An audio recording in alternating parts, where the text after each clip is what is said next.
जय। अब रामचरितमानस के दूसरा श्लोक, भवानी शंकरो वंदे। यहाँ पर भवानी और शंकर जी को ये वंदना कर रहे हैं, प्रार्थना कर रहे हैं, क्योंकि भवानी श्रद्धा के रूप है और शंकर जी विश्वास के रूप है। हम थोड़ा इसको भी समझ लें, श्रद्धा और विश्वास के बारे में, क्योंकि अगर हम इसे समझेंगे तभी हमारा भाव जो है आगे, ये 7 श्लोक है, ये 7 श्लोक नींव है रामचरितमानस का। अगर इसको हम सही ढंग से समझ गए तो हमको आगे पढ़ने में बहुत आसानी रहेगी और हम जो है उसको भावों को पूर्ण रूप से समझते जाएंगे, क्योंकि इनकी कृपा से ही आगे जो प्रस्ताव होगा। तो यहाँ पर बता रहे हैं कि श्रद्धा और विश्वास के स्वरूप श्री पार्वती जी और शंकर जी को मैं वंदना करता हूँ। देखिए, श्रद्धा उपासना है, श्रद्धा एक भक्ति है, विश्वास जो है ज्ञान है। तो यहाँ पर जैसे कि हम सब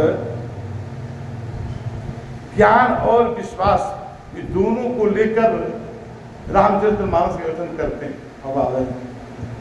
तो कहते हैं कि ज्ञान अगर हो, विश्वास हो, लेकिन श्रद्धा ना हो, तो श्रद्धा नहीं होने पर भी हम इसमें अपने आप को समाहित नहीं कर पाएंगे, हम अधूरे रहेंगे। तो श्रद्धा को स्थापित करने के लिए भवानी का वंदना और गणेश जी, शंकर जी को वंदना कर रहे हैं विश्वास के लिए। तो बोलते हैं कि बिन जाने न होई परतीति। प्रतीति मतलब विश्वास। बिन जाने न होई प्रतीति, अब बिन प्रतीति होई नहीं प्रीति। अब बिन प्रीति मतलब प्रेम।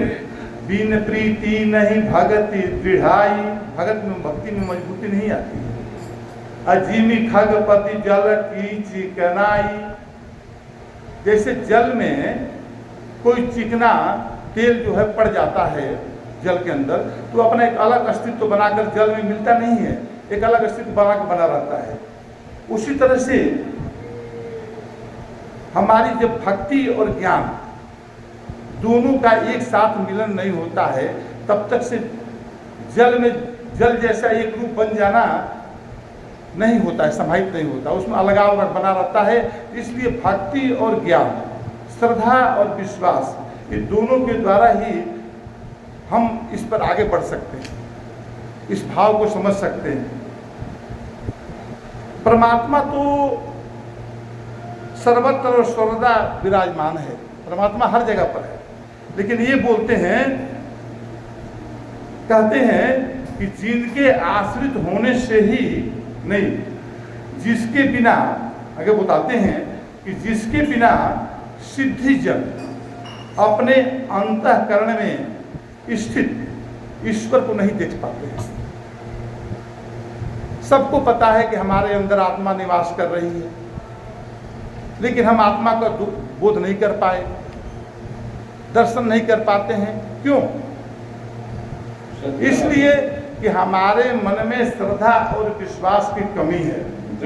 श्रद्धा विश्वास हो जाए, लक्ष्य नहीं है, तो हम श्रद्धा विश्वास जब हमारे मन में समा जाती है तो फिर हम जो है भगवान को दर्शन कर पाते हैं, देख पाते हैं। श्रद्धा विहीन कोई चीज प्राप्त नहीं होता है। तो भक्ति भी श्रद्धा से करनी है और ज्ञान को भी श्रद्धा से भाव रखना है। भक्ति श्रद्धा विहीन भक्ति जो है किसी काम की नहीं होती है, निष्फल हो जाती है। कोई उसका फल ना इस लोक में मिलता है और ना परलोक में मिलता है। तो हम जो कुछ भी भक्ति से समाहित होकर जो कुछ भी पूजा पाठ, ध्यान, सत्संग, मनन, भजन, कीर्तन जो भी करते हैं वो श्रद्धा से परिपूर्ण है। अश्रद्धा से किया हुआ वो निष्फल हो जाता है। इसलिए हमें जो है यहाँ पर बाबा गोस्वामी तुलसीदास जी बताते हैं, कहते हैं कि इस हमारे अंदर आत्मा में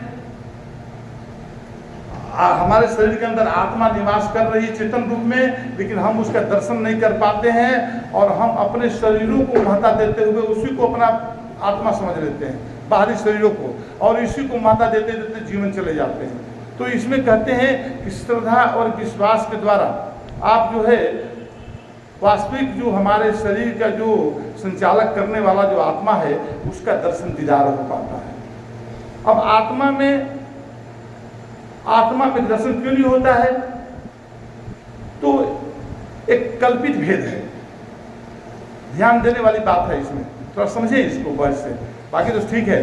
तो आत्मा जैसे जीवात्मा है, तो जीवात्मा में जो आत्मा है और एक परमात्मा है, तो परमात्मा और आत्मा में कोई भेद नहीं है, लेकिन भेद केवल कल्पित भेद इसलिए है कि जीवात्मा बन गया।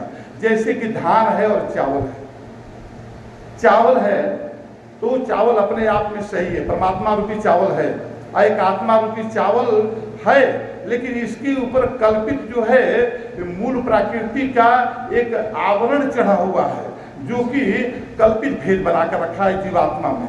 तो वो जो है उस आवरण को, उस छिलके को जब हटा देते हैं तो ये छिलके से हटा हुआ चावल और पहले से रगा हुआ चावल, परमात्मा और आत्मा एक बोध होने लगता है। तो इसमें कल्पित भेद जो बना हुआ है जीवात्मा के अंदर, जो कि बाहरी रूपों को देखकर हमारा स्थूल शरीर, हमारा सूक्ष्म शरीर, हमारा कारण शरीर, ये तीन भेद है इसमें।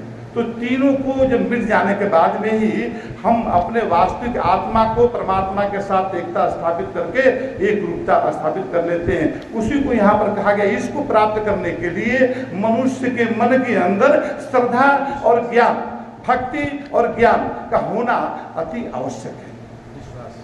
तो ये बाबा जी कहते हैं कि इसलिए हमें भगवान शंकर और भगवान पार्वती को वंदना और प्रार्थना करनी चाहिए कि बाबा जी इसके लिए हम प्रार्थना करें। आगे बता रहे हैं।